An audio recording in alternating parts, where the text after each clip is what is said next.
గోదావరి జిల్లా తాడేపల్లిగూడెం నియోజకవర్గం పెంటపాడు మండలం కే పెంటపాడులోని బైరాగి మఠం ఆలయ భూముల వేలం వ్యవహారం పలు అనుమానాలకు తావిస్తూ వివాదాస్పదంగా మారింది.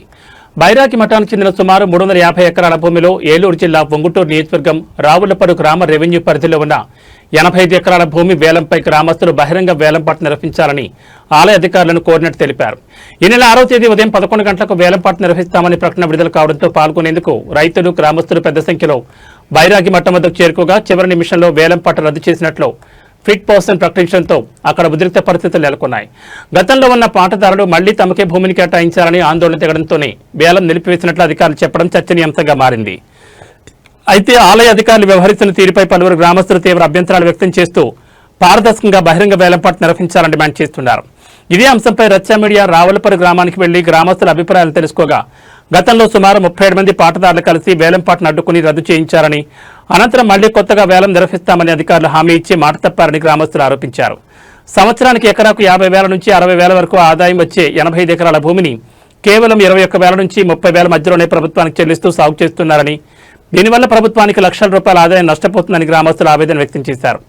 వేలంపాట రద్దు వెనుక అధికారుల హస్తం ఉందని, మొత్తం వ్యవహారంపై సమగ్ర విచారణ జరిపి పారదర్శకంగా బహిరంగ వేలంపాట నిర్వహించాలని గ్రామస్తులు డిమాండ్ చేస్తున్నారు.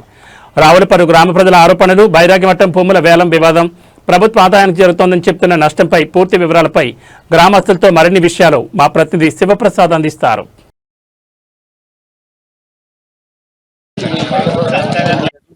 హాయ్ హలో నమస్తే, వెల్కమ్ టు రచ్చ మీడియా. నేను మీ శివప్రసాద్. మనం ఇప్పుడు ఏలూరు జిల్లా బొంగుటూరు నియోజకవర్గంలోని రావులపరు గ్రామంలో ఉన్నాం. అయితే పశ్చిమ గోదావరి జిల్లా తాడేపల్లిగూడెం నియోజకవర్గం పెంటపాడు మండలం పెంటపాడుకి సంబంధించిన బైరాగి మఠానికి సంబంధించిన దాదాపు 85 ఎకరాల భూమి ఈ రావులపరు గ్రామానికి సంబంధించిన రెవెన్యూలో ఉందంటూ ఇక్కడ రైతులు చెబుతూ ఉన్నారు.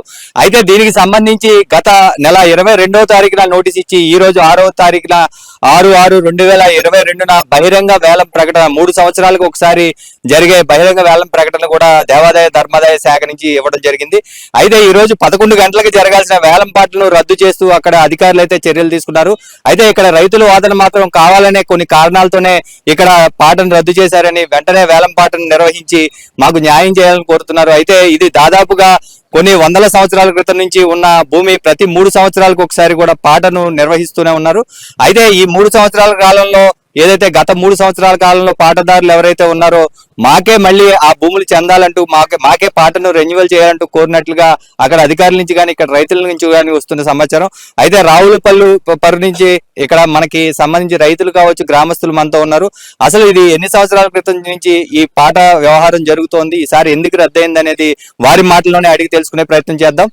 చెప్పండి సార్, మీరు చెప్పండి, అసలు ఎన్ని సంవత్సరాల నుంచి ఈ వ్యవహారం కొనసాగుతుంది, ఈ రోజు ఎందుకు పాటలు రద్దు చేసినట్లు? ఈ పూర్వం నుంచి మా తాతల గారి నుంచి ఉన్నటువంటి భూములు అండి అవి. అయితే ఏంటంటే ఈ మధ్యకాలంలో మేము కూడా దాన్ని పట్టించుకోలే, మాకేం తెలీదు. అయితే మేము బైరాగి మఠం గురించి ఎంక్వైరీ చేస్తే మా రెవెన్యూలో, రావులపూర్ రెవెన్యూలో 85 ఎకరాలు ఉందని చెప్పి మాకు తెలిసినమంటే ఈవోని సందర్శించడం జరిగింది. ఆయనతో మాట్లాడాం. ఆయన చెప్తే ఉండటం వాస్తవేనని చెప్పారు. వాళ్ళు ఏం చేస్తున్నారంటే అనఫిషియల్ గా పాట కూడా పెట్టకుండా అనఫిషియల్ గా వాళ్ళు సెక్రటరీతో సంతకం పెట్టించుకొని, ఇక్కడ విఆర్ఓతో కూడా సంతకాలు పెట్టించుకొని వెళ్ళి వాళ్ళు ఎవరైతే పూర్వం నుంచి కొంతమంది వాళ్ళకి కన్వీనియంట్ గా ఉండి వాళ్ళకి తొత్తులుగా ఉన్న వ్యక్తులకి ఆ భూమిని అయితే కేటాయించడం అనేది జరుగుతుంది. అంటే వారందరూ మీ గ్రామస్తులైనా వేరే వేరే ఊర్లకు సంబంధించిన ఊరు గ్రామస్తులు, అందులో ఒకరు మేబీ ఉంటే 3-4 ఉండొచ్చండి. అంతకు మించి మిగిలిన వాళ్ళందరూ దొంతవరం గ్రామస్తులేనండి. 85 ఎకరాలకు సంబంధించి ఎంతమంది లబ్ధిదారులు అదే పాటదారులు ఉన్నారంటారు అందులో? అంటే పాటదారులు వచ్చేటప్పటికి ఎగ్జాక్ట్ గా అయితే తెలియదు కానీ 25 నుంచి 30 మంది ఉండొచ్చేమోనండి. అక్కడ ఏ వ్యవసాయం సాగుతుంది దాదాపుగా? ఇక్కడ ఏ వ్యవసాయం ఎక్కువగా కొనసాగుతుంది?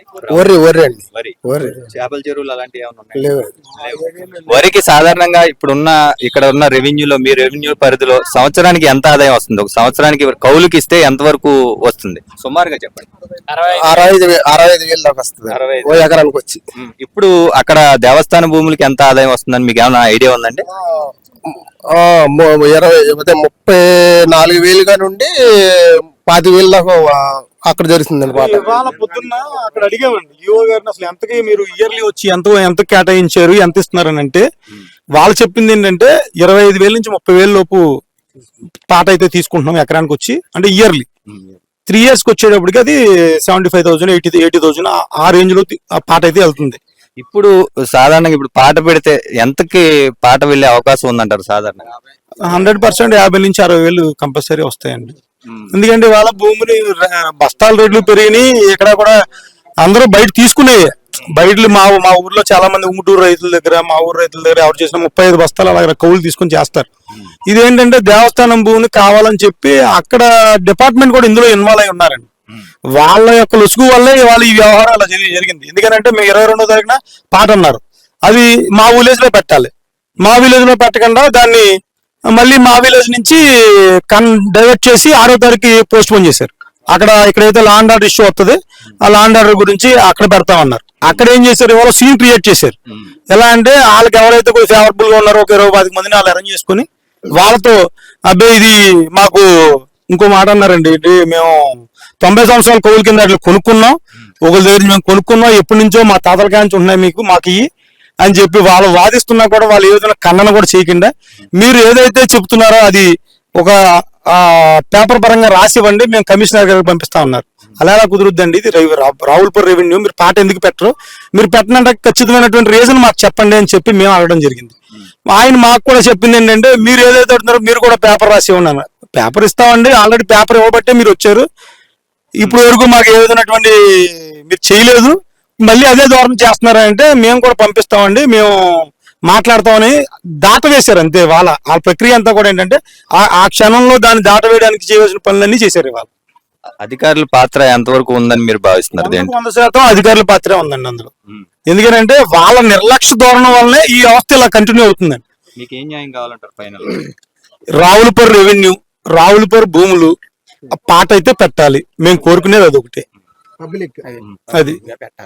అది ఫైనల్ గా రావులపర్రు గ్రామస్తులు కావచ్చు, రైతులు కోరుకున్నది.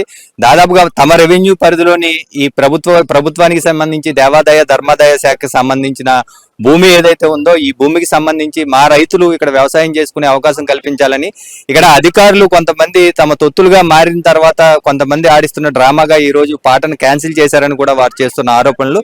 అయితే అధికారులను కూడా మనం అడిగి తెలుసుకునే ప్రయత్నం చేద్దాం.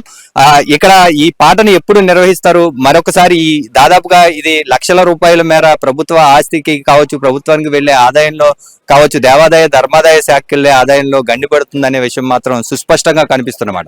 చూస్తూనే ఉండండి మీ అభిమాన ఛానల్ రచ్చ మీడియా.